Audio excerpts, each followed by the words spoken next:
My name is Natalie Pierce. I'm 34. I've spent my entire adult life building something solid, something no one could take from me.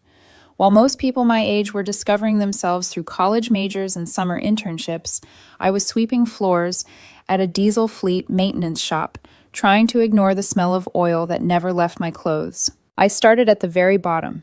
80-hour weeks, busted knuckles, burns that scarred, nights where I came home too tired to eat. I lived in a one-room studio above a shuttered laundromat where the pipes rattled and the windows leaked. But I was stubborn, and stubbornness is its own kind of muscle. By 28, I had saved enough to open my own place. Nothing fancy, just a two-bay garage with buzzing fluorescent lights and a coffee maker older than I was. But it was mine. I built a reputation fast, the mechanic who showed up when the rest of the world slept. Companies came to rely on me. People trusted me. And trust, I learned early, is a currency. Last year, my take-home pay was just under $180,000. Not millionaire wealth, but the kind of stability I used to dream about. I own my shop outright, paid cash after saving for years. I bought a modest 3-bedroom house with 20% down. I drive a 2019 Silverado 2500 diesel that I've rebuilt twice myself. 0 car payments. And I protected everything. My father, beautiful, stubborn man, lost everything at 49 during a brutal divorce, the kind where someone weaponizes your bank account and your heart at the same time. I promised myself I would never make that mistake. So when I met Ethan Ward, I kept my boundaries clear. We met at a charity car wash. He was there helping set up signage for the event planning company he worked for. I rolled in with a truck coated in grime from a blown diesel pump I'd spent 12 hours wrestling with. He laughed and asked, "Do you want the truck washed or yourself?" For some reason, I laughed back. Ethan was 31 then. Organized, warm, social. He could talk to strangers like they were old friends. He made around $42,000 a year, worked long hours, setting up weddings and corporate events, and could fold linen napkins into shapes that belonged on magazine covers. He said he admired my work ethic, said he'd never met someone so determined. And I believed him. We grew close slowly. Coffee dates after his events, late dinners where we talked about our childhoods, weekend drives when our schedules aligned. He came by the shop with lunch for me and my crew. He helped me carry heavy parts when a delivery guy dropped them too far from the bay doors. He fit himself neatly into my world, like he'd been carved for it. My best friend and head tech, Jared, approved too. Jared is the kind of man whose loyalty runs bone deep. He told me Ethan seemed grounded, not immature, not reckless. For almost 2 years, things were good. Simple, steady, hopeful. But then, the small cracks. Ethan started commenting on the things he used to joke about. "You always smell like diesel. Your hands are too rough. You work too much. It's not normal. You don't need to pick up every call from clients." He wrapped those comments in soft tones, but they still sliced. I ignored it. We all vent sometimes, right? Then he moved into a new apartment. Nice place, nice area, very not cheap rent. He suggested we move in together to share expenses. When I said I wasn't ready to merge finances or addresses, he smiled. But I saw the hurt. I saw something shift behind his eyes. That's when his nights out increased. Work events that never had photos afterward. His phone started living screen down. Notifications got muted. He angled his body away from me when he typed. He said I was imagining things. I trusted him, or at least I tried. 3 weeks ago, everything snapped. We had dinner plans at a little diner near my house, the place where we had our first real date. He texted at 5:41 p.m. "Emergency at work, might be late." I told him not to worry. Event planning could get chaotic. But something felt wrong. At 8:47 p.m., he sent another message. "Still running late, might not make it, sorry." And then nothing. Something in me, a quiet, instinctive warning, made me check Instagram. I don't stalk people. I don't snoop. But one of Ethan's coworkers, Vanessa, had posted a story. Bright lights, loud music, people dancing. And then the second clip, Ethan, laughing, at a concert, pressing close to a woman with long auburn curls. His ex-girlfriend, Brielle Knox, the one he said was toxic, the one he swore he'd blocked. Her hand was on his chest, his arm around her waist. My breath left me. Not in a dramatic way, more like someone cracked open a window in the dead of winter and all the heat escaped. I checked my location sharing with him. He'd turned it off that same day. Quiet betrayal always comes dressed as routine. My father used to say that. I took screenshots. Then I took screenshots of those screenshots. Timestamps, captions, everything. I sat in my truck behind the shop feeling nothing. No tears, no screaming, just clarity. Cold clarity. At 11:56 p.m., Ethan texted, "Home, crazy night, talk tomorrow?" I didn't reply. I spent 3 hours making a plan, not revenge. A clean, silent exit. Resecure all my accounts. Back up every text from the last 6 months. Document everything. Schedule a locksmith. Pack Ethan's things neatly, methodical, calm. At 6:30 a.m., I called Jared. He answered groggy. "You okay?" "Not really. Can you come over?" "Give me 10 minutes. That's why he's my family." At 2 p.m., Ethan was coming to the shop. At 1 o'clock p.m., the new locks clicked into place on my front door. At 1:38 p.m., I posted a black Instagram story with white text. When someone shows you who they are, believe it the first time. No names, no drama, just truth. At 2 o'clock p.m., Ethan pulled into the shop parking lot. He had no idea his life was about to change. Ethan stepped into my office with that nervous half-smile people wear when they know something is wrong, but are hoping, praying, it isn't as bad as they think. "Hey," he said softly, like we were fine. "What did you want to talk about?" I didn't sit. I didn't invite him to. I just reached into my back pocket, pulled out my phone, and opened the screenshot. I turned the screen toward him. Concert looked fun. His entire face drained of color, then flushed red, then tightened into defensiveness, all in 3 seconds. It was almost impressive how fast guilt can shapeshift. "Oh my God," he scoffed. "Seriously, you're mad about that?" "Not mad," I said. "I'm done." The air shifted. He blinked. "Done? Natalie, it was just a concert." "You turned off your location sharing," I said calmly, "because you knew what you were doing." He sputtered. "I only turned it off because you get weird about me hanging out with people." "You lied about where you were." "I didn't lie," he insisted. "I just didn't tell you because I knew you'd react like this." Jared appeared in the doorway, arms crossed, wiping grease off his hands. He didn't say a word, just stood there, steady as steel, a witness. Ethan glanced at him and panicked harder. "You're seriously doing this in front of him?" I handed Ethan my truck keys. "Your things are at my house, packed by the door. You can pick them up now." "You packed my stuff?" His voice cracked. Wait, are you breaking up with me over nothing?" "Over the lie," I said. "Pick one lie or the other, but I'm not staying for any of them." "This is insane," he snapped. "You're being insecure." There it was, the word that had been simmering for months. He knew exactly how to use it. The word meant to twist my reality, make me question what I see with my own eyes. I didn't rise to it. "You need to pick up your things today," I said simply. "The locks have been changed." He stared at me, stunned. You did what?" "Change the locks. Leave your key on the counter." "You're acting like a—" He stopped himself. Maybe Jared's presence helped, but the damage was already done. Ethan grabbed the keys, spun on his heel, and stormed out. Tires screeched as he peeled out of the lot. Jared let out a low whistle. That went better than I expected. "It's not over yet," I murmured. He nodded. "No, it's not." And he was right. The text started within minutes, 2:47 p.m. "I can't believe you're doing this over nothing." 3:15 p.m. "We need to talk about this like adults." 4:02 p.m. "I'm sorry, I should have told you about the concert. But changing the locks? Natalie, come on." 5:33 p.m. "Please just call me." I didn't respond. I screenshotted everything, added them to the documentation folder. Then the social media waves began. Vanessa DM'd me. "Hey, Ethan is freaking out. Can you talk to him?" Ignored. Another message from one of Ethan's newer friends. "You're ruining his life over a misunderstanding."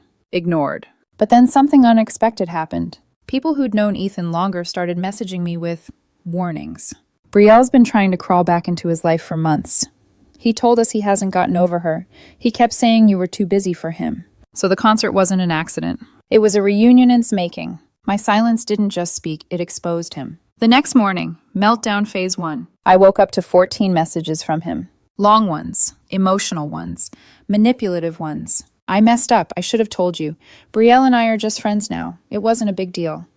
Please, we've been together for 3 years. Don't throw it away over one misunderstanding."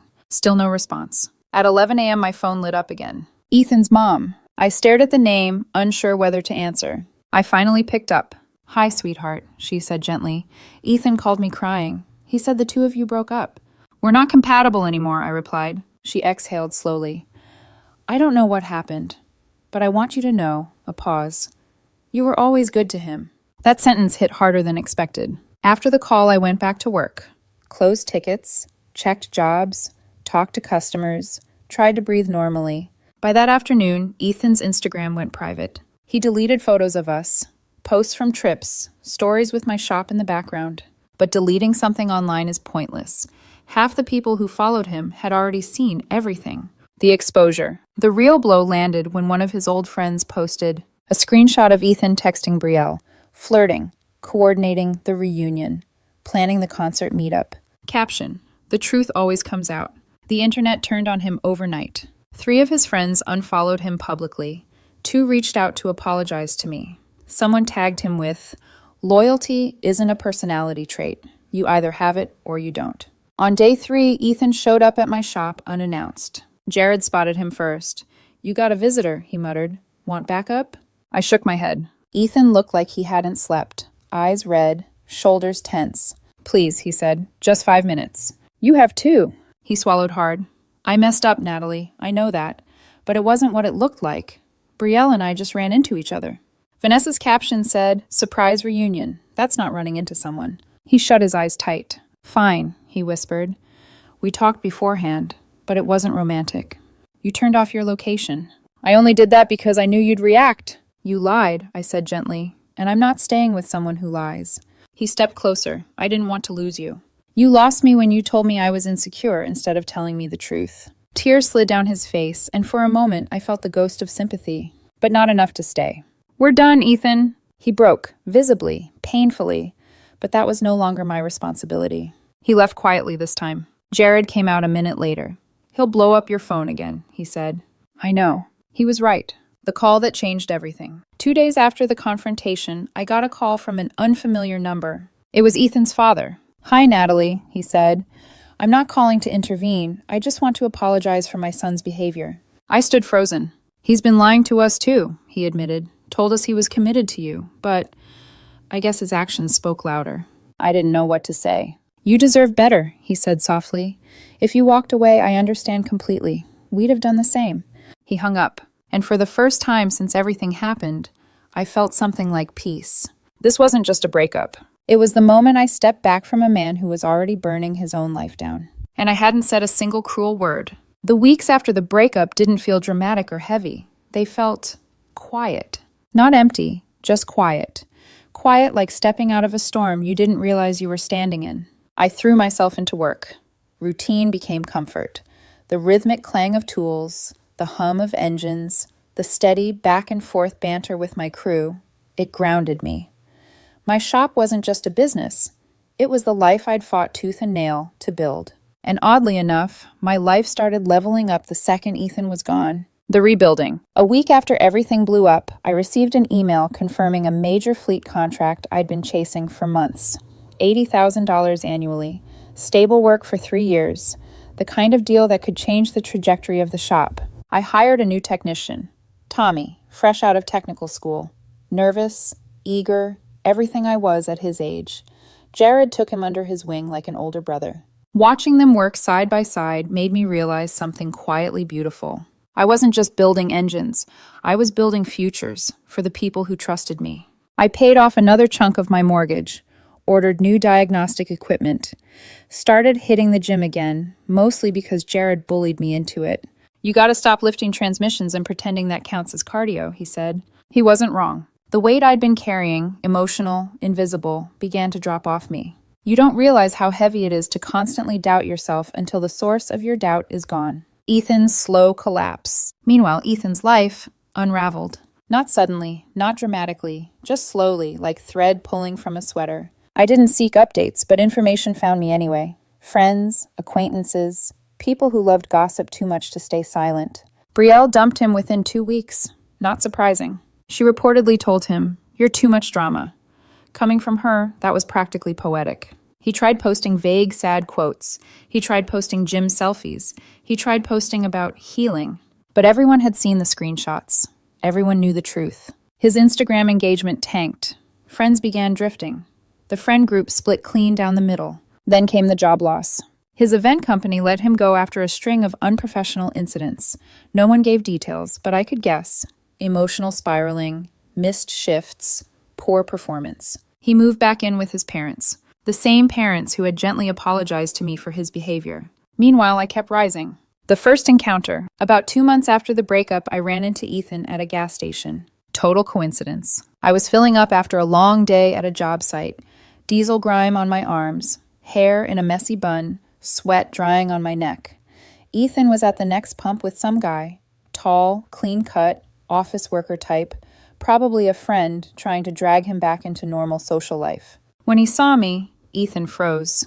Then he attempted a smile, a small broken one. "Oh, hey," he said. "Hey," I answered, finishing my fuel. Silence. Thick, awkward silence. "How have you been?" he asked. "Good. Busy with work." "You look," he hesitated, "happy."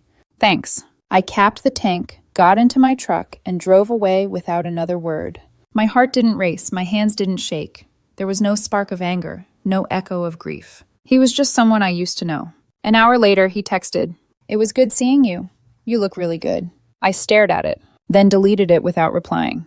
Peace, growth, and choosing better. 3 months in, life just felt natural again, balanced. I started dating, slowly, cautiously, intentionally. A woman named Amy from the parts supplier asked me out. Sweet, grounded, independent, owned her own house, had her own career, didn't need saving, and didn't want to be rescued. We got coffee, talked about everything except breakups and exes. She treated me like a human being, not a lifeline. It was refreshing. No games, no guilt, no emotional landmines. I wasn't ready for anything serious, and she respected that. Meanwhile, my business continued to thrive. We serviced our 500th fleet vehicle, and Tommy rang a brass bell we'd hung in the break room for milestones. The whole team cheered. I stood there, smiling in a way I hadn't felt in years. "You know what I respect about how you handled the breakup?" Jared said quietly as we cleaned up after the celebration. "What?" "You didn't burn him down. You just stepped aside and let him do it himself." I looked at him. "You stayed silent," he said. "That takes strength most people don't have." He was right. Revenge isn't always loud.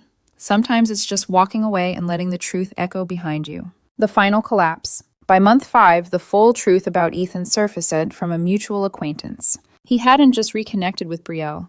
He'd been messaging her long before the concert, flirting, complaining about me, testing if the door to his past was still open. When the screenshots emerged, Ethan and 3 friends got into a massive argument. He accused them of sabotaging his happiness. They accused him of using me and lying for months. 2 more people cut him off after that. His social circle shrank to almost nothing. And me? I was thriving. New contracts, new equipment, a healthier body, a quieter mind, a more peaceful home. He had dug his own hole. All I had done was stop climbing in with him. The last time I saw him, it was at a Mexican restaurant. I was there with Amy. Ethan walked in with 3 of the last friends who still tolerated him. He saw me.